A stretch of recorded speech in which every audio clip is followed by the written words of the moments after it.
Chers compatriotes, bonjour. Vous êtes sur BM, Opinion TV officielle. C'est le deuxième numéro du jour sur BM. Stéphane Balamang est votre humble serviteur.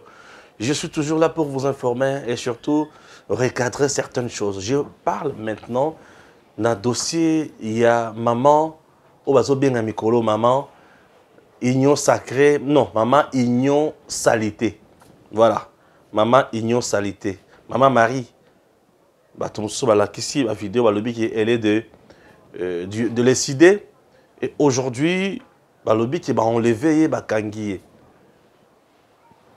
Sur les réseaux sociaux, nombreux doit faire de tout son mieux pour qu'on libère maman Igno Salité, maman Marie. Et maman Marie, maman première dame de Kangissi. Bon, c'est le premier sujet. On a enlevé la carte à l'émission. C'est très important d'en parler. Pour moi, quand je me rends compte que Bazo confondre, moi, ma casse. Et bon, on n'en peut rien. C'est le premier sujet de mon opinion sur BM, Opinion TV.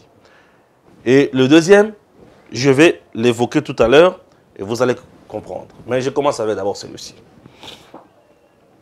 J'ai suivi Prince Peng. Na ndekomoko wana wasimaka kano wana on dirait lecture légale. Oui, ils étaient à trois comme ça, en train de fustiger, de crier, de dire tout ce qu'ils voulaient. Et sur le régime Tshisekedi, Ndinga Komoko Kangabatu et consort. Union, salité. Maman Marie. Je n'encourage pas la torture, je n'encourage jamais l'enlèvement, je n'encourage jamais qu'on touche à la femme, je n'encourage jamais Basala Biloko Moko Yamabe à l'endroit de maman. Ça je sais, je n'encourage jamais. Je ne peux jamais me payer le luxe. Il y a Kosakayana ba maman. Non. Nous devons respecter nos mamans. Et c'est tous à la bango, tokene na bango liboso. Basunga bisoto sunga bango tozala elongo bomoko. Et c'est très important. Chers Congolais, parlons-en un peu.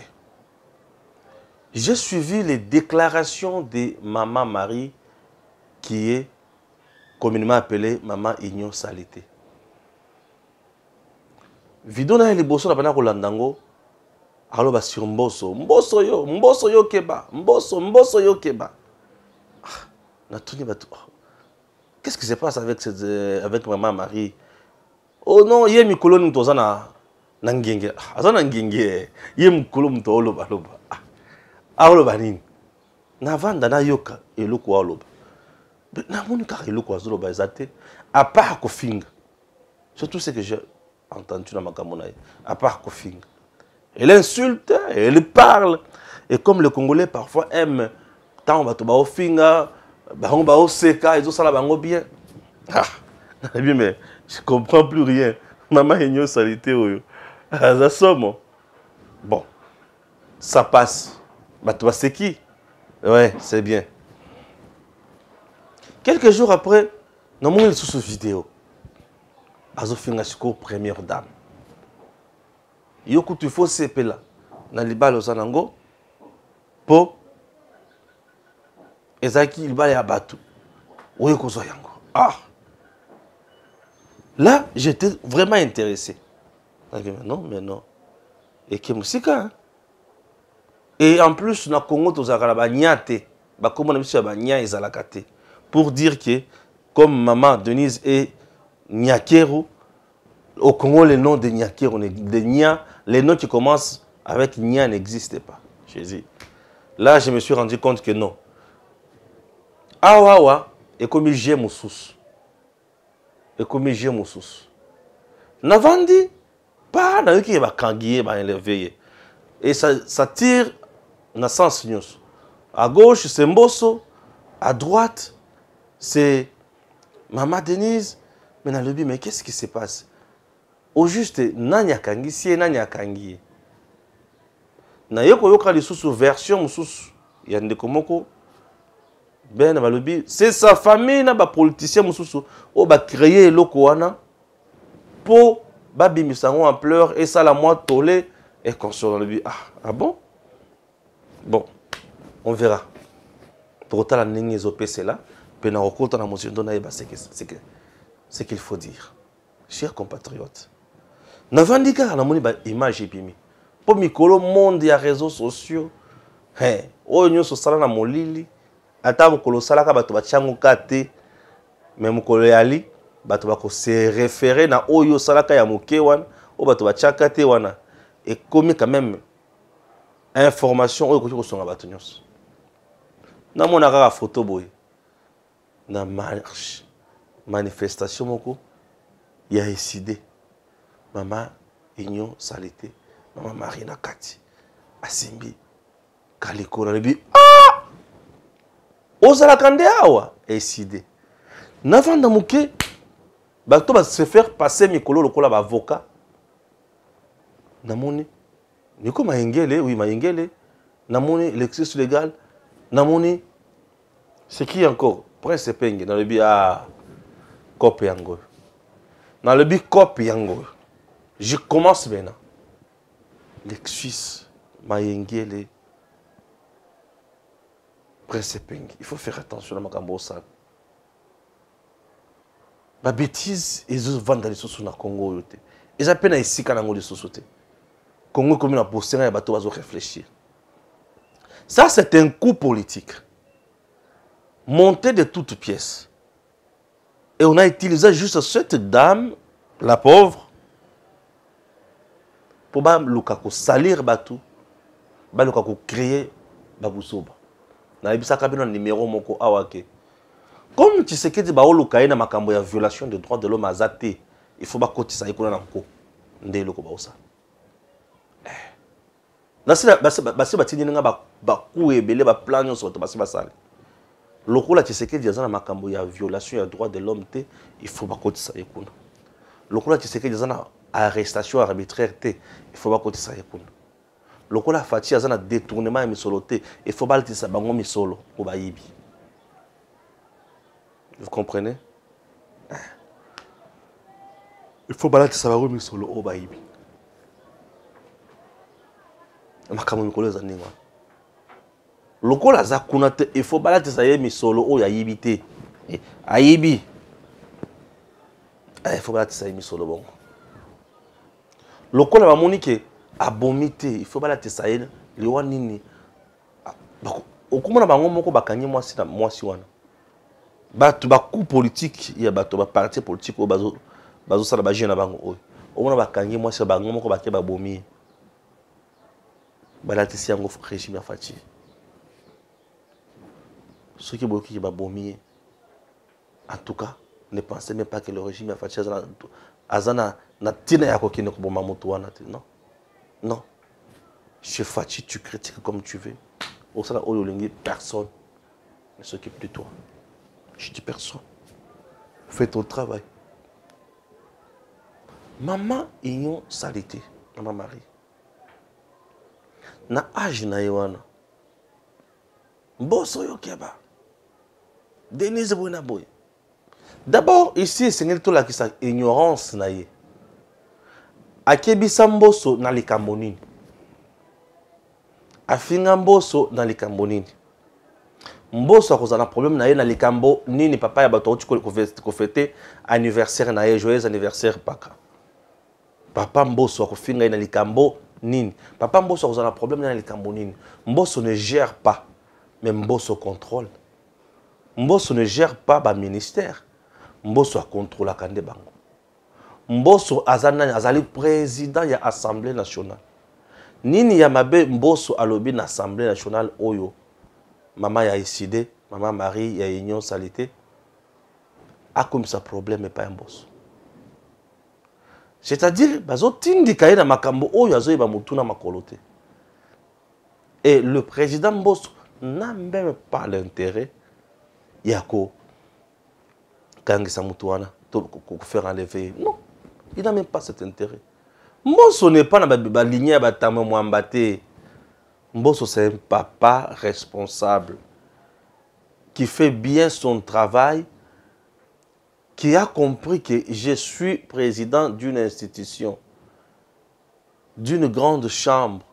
Je dois travailler en collaboration directe avec le président, avec le gouvernement, pour amener le pays l'icolo. Mbosso a quel problème avec cette pauvre maman? Non. Mbosso n'a pas de problème. Mbosso qui nous a nini. Cette maman a derrière pétition où il y a Mbosso n'a évité. Mbosso a-t-il des problèmes avec Mobali maman wana? Est-ce que Mbosso d'abord connaît cette maman-là? Non. Si tu as un problème, il y a des gens qui écrivent dans le mur, non, Mbosso, mais quand tu intervenir pour libérer maman. Mbosso va intervenir comment? Yemutu a kangisiete, Mbosso a sa plaignante, à intervenir dans les Camerounais. Est-ce que être président de l'Assemblée nationale, ils ont pu faire prérogative à qui intervenir de votre justice dans ma Cambo italienne? Ata o italien, à qui intervenir pas comme président de l'Assemblée nationale, mais comme plaignant. Pourquoi? Au Congo, les gens sont tellement méchants. Il y a poto même à l'occasion derrière. Pourquoi cette méchanceté? Mais nous sommes un pays méchant, ça. Pourquoi toujours pas poto même à l'occasion derrière? Toujours pas Mbosso poto nandenge nini. Voilà pour les Mbosso. Mbosso qui doit intervenir pour asalaki na nini. Makambo maman union salité azosal. Mbosso asalaki te. Asali ba show na yena bato batinda ki. Ba si ça makambo na bango. Eloko ali Mbosso. Eloko mi balé. Dans la vidéo, là, c'est maman et elle était en train d'insulter maman Denise Nyakero. Akutana na ye wapi. Et bandi boni o banda ko finga kaka moto boy. Sa vie privée et koti na vie politique ndenge nini. Maman Denise ne parle jamais politique. Non. Maman Denise a le belaroute maman politique était. Non, on a vu la yoki maman Denise. Alors le bel Camboyake. Constitution yambo kanabiso. Il faut tout respecter boy. Non mais non.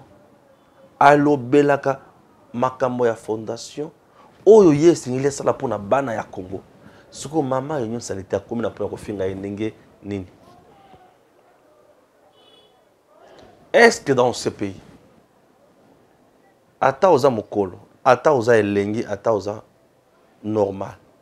Oza na pouvoir ya ko finga bato. Injure publique. Est-ce que vous avez le pouvoir de le faire? Tout le monde a sa vie. C'est-à-dire quoi? Une vie qu'on doit protéger et respecter. Quel que soit rang naïe. Engageons des débats républicains. Engageons des débats responsables.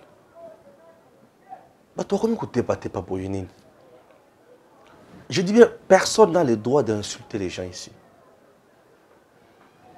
Nalandi, si vous prenez ce peigne na bato, Mounier a insulté maman Mabunda, Tina Makambo Yanzoto. Mounier au bateau appelle ça toujours exemple, il a insulté maman Mabunda, Tina Makambo Yanzoto. Et Bandandengenin. Et ça qui action ou réaction. Chez Gilles Mounier, c'était une réaction. Réaction na nini na oyo mama Mabunda alobaka na président Tshisekedi. Il se prétend être un juriste aussi longtemps qu'il ne l'est pas. Azo kanisa ke ya aza juriste ayebi ko interpréter mais bien comme alamu au moment azate ya kanisini. Mounier étant fou du roi alobaki makamwana.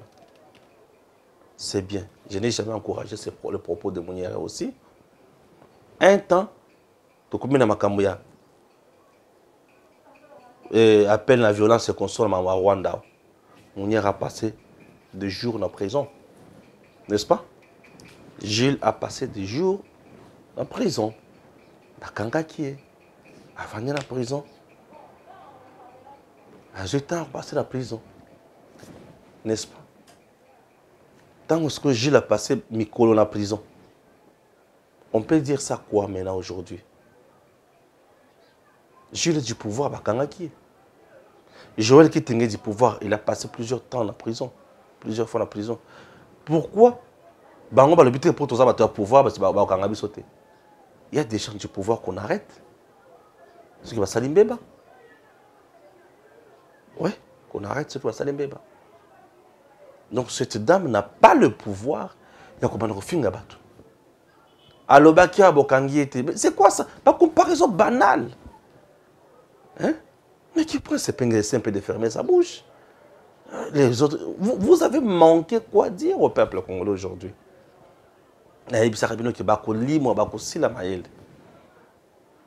Maman Denise a quel intérêt que nous avons fait si maman est salité? Est-ce qu'elle est bien d'abord? Elle est bien? Elle attend. Ah, maman penza kangisi maman mukolo boy. Lukuta botika moyibi botika lukuta. Maman Denise Nyakero Tshisekedi akangisi maman Marie Ignon Salité Wanate akangisi ete. Maman a la preuve ya éducation ya malamu. Aza maman mukolo akobanda ya ko finga batu na kati ya ma médiaté. Le média eza bisaka ya ko finga batu te. Bato ba otinda maman ba osala la erreur monumentale. O ils ont monde politique. Monde politique intéressé peut ne pas agir. Mais bato ba ko zala nzinga na ba betio et le connaissez jamais.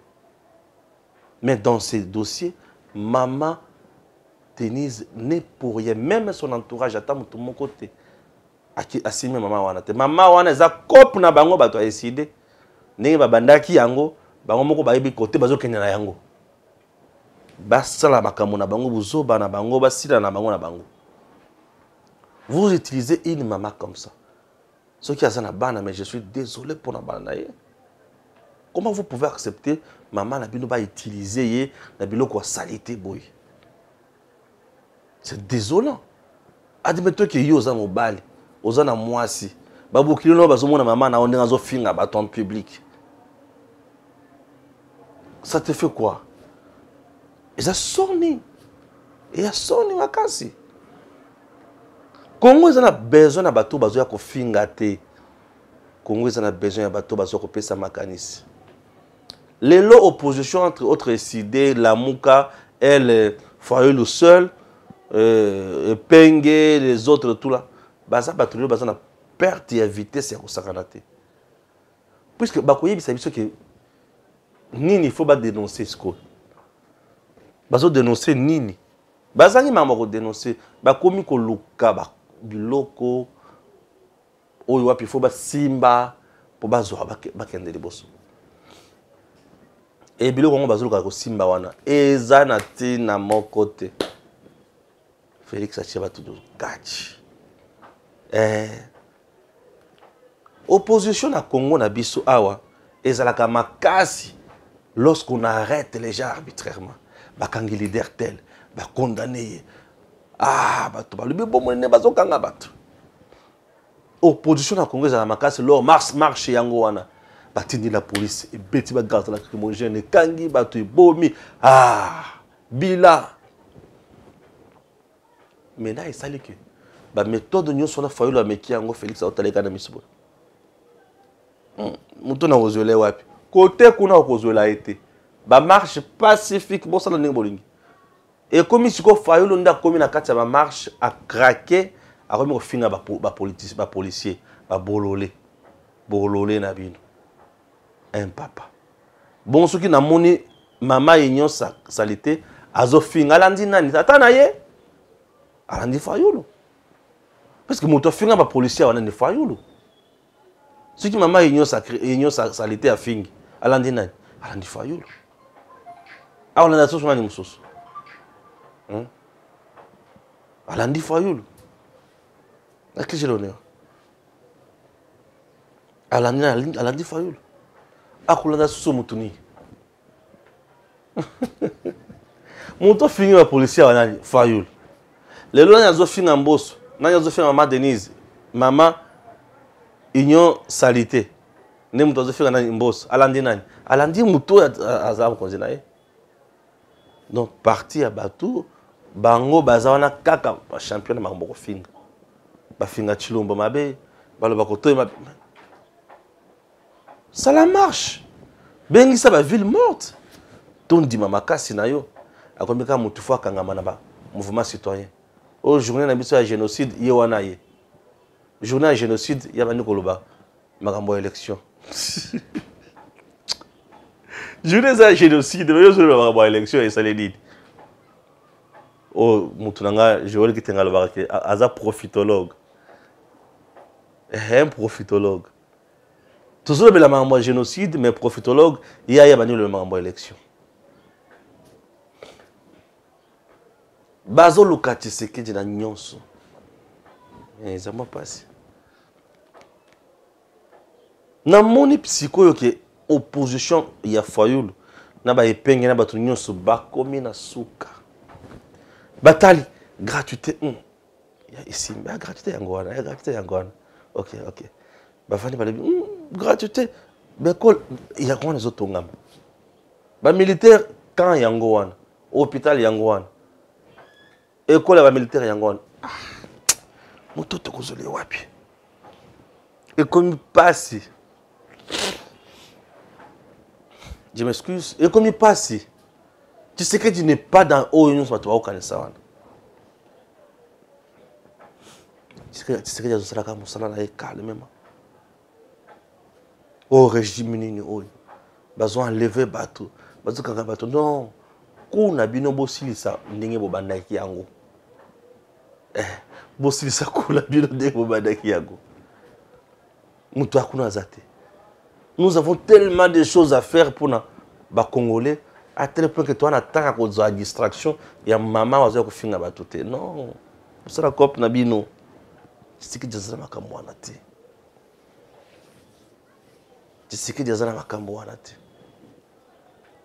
Il n'a pas la politique à kokanga bateau. Pamba pamba. Parce que la bango wapi.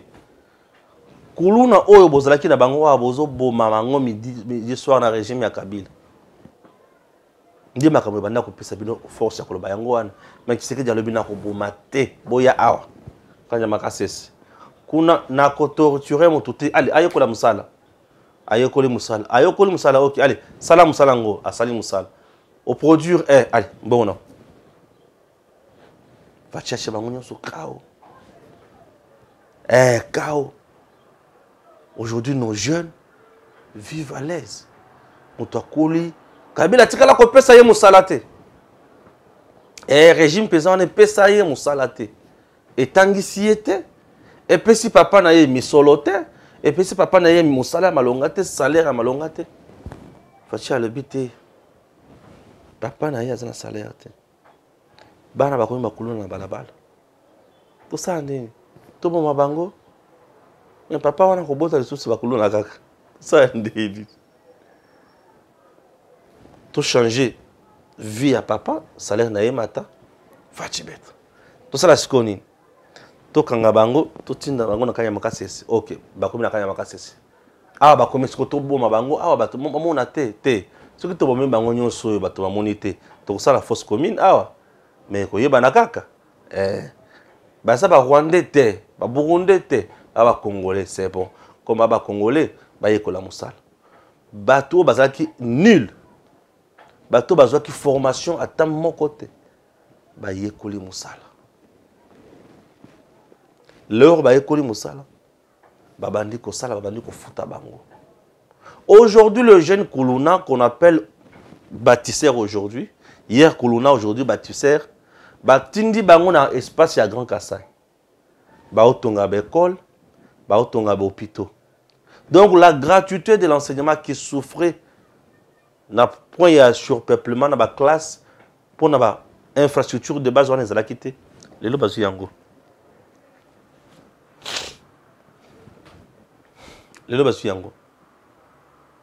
je souffre parfois beaucoup de la grippe puisque ma poussière non je suis trop allergique on a souffert quand même une grippe Parce que vous avez des missions, nous avons toujours la grippe. Poussière à Kinshasa, nous sommes allergiques, nous sommes faibles, mélancoliques. Mon point de vue, mon opinion, je dis que c'est bien que il y a Congo, les gens à comprendre.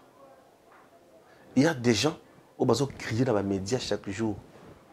Ils sont abonnés à Congo, ils sont abonnés à Congolais, ils sont abonnés à ministre, ils sont abonnés à DG, ils sont abonnés